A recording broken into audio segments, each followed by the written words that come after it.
Boy. Alright guys, Kluger here, Grandsons FC. I'm going to do a little product review today. As some of you know, I've been sandblasting my FC back here, and it's a lot of work.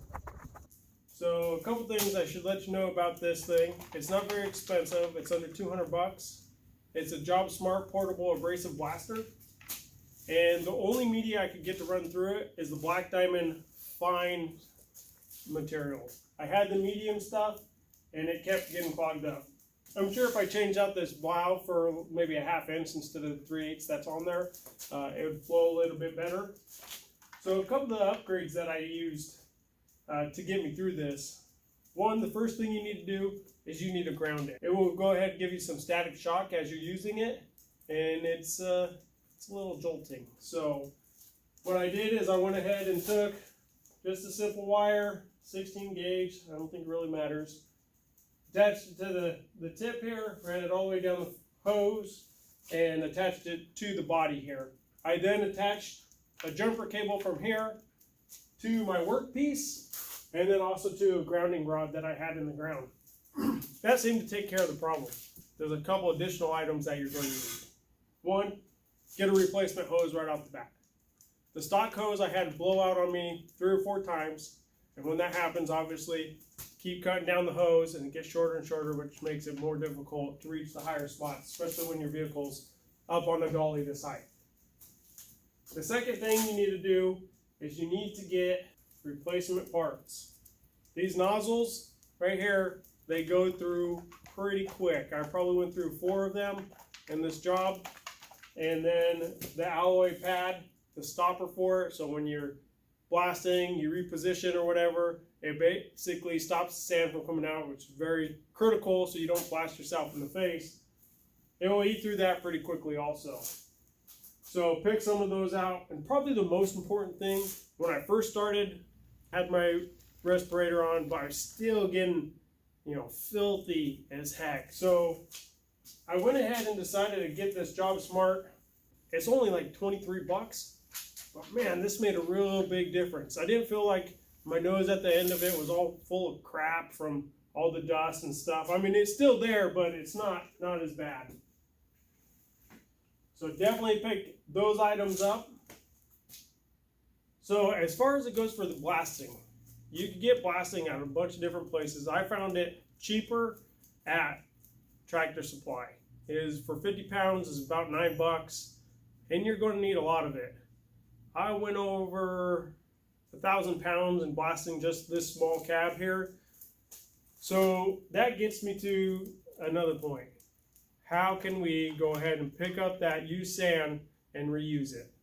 One thing you'll want to do is get some screen. Okay, you could either use the screen to filter out the big particles, or what I like to do is I'll put it on my shop vac.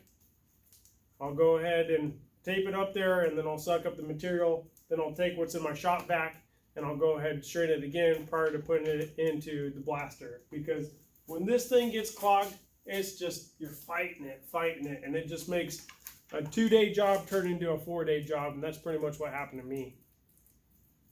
So this being an air hog, you're going to want to make sure you have a very decent compressor. My original compressor that I had in my shop was just the 29-gallon Harbor Freight. Now that's a great compressor for filling up tires, running air tools, stuff of that nature. This is pretty much, you're opening up the valve and you're letting 120 pounds go all the time. So I had to end up buying a new air compressor. I know. Pity me, right? So I ended up getting a dual stage Ingersoll Rand. At 90 pounds, it runs about 15.6 cubic feet per minute. So that compressor, although it would start and run pretty much consistently throughout the whole process, it really had no issues running it. It's a big boy compressor, and I'm glad that I purchased the compressor. Alright guys, let me go ahead and cover a couple pieces of equipment that I use to protect myself while doing sandblasting. Sandblasting is pretty dangerous. Some sand coming out, about 120 psi, and it doesn't feel very good. So one thing I would recommend using is gloves. Earplugs, Got your hard hat, sandblasting cover, and earplugs are really important. Even though my air compressor is inside my shop, the sandblasting, hitting and stuff gets pretty loud. But even more important than that, it keeps the sand out of your ears. Nobody wants sand in your ear. Also, make sure you're aware of where you're pointing the nozzle. Just like with a weapon, you always point it towards the place you want to go ahead and spray before you spray. Make sure you put your pup away. Make sure you let your family know, hey, what I'm doing is dangerous. If you're wanting to talk to me, go ahead and get a hold of me some other way. My wife, she'd come up to visit and she'd throw rocks at me like Romeo and Juliet. So just communicate with everybody what you're doing just to make sure nobody gets hurt. The last thing we want to do is send someone to the hospital. You want to make sure that you cover the windows. I heard this time and time again in some of the videos that I posted that, man, I feel really sorry for your glass, this and that, but my glass is pretty much shot. The front windshield, it looks great from right where you're standing, but when the sun beats down on it, it looks like it's been sandblasted 1,000 times. I don't know if it's from all the rocks and chips and debris of being on the road, coming up and chipping it, but I already have plans to purchase a new windshield. And all the side windows and stuff and the back window, they all need new seals, and I also plan on replacing the glass in those also because they're bubbly and, I mean, heck, it's a 1959. The windows are pretty shot. I do plan on taking out the windows here soon and making sure all the rust underneath is all squared away, but I wanted to get majority of the sandblasting complete because like today it's raining and I had to get all that stuff out of the rain and in my shop, especially with bare metal. Fortunately, I have a HVAC system in my shop. I'm hoping that it will go ahead and maintain that metal so the time comes when I'm ready to put primer on it, I have minimum amount of prep work to do.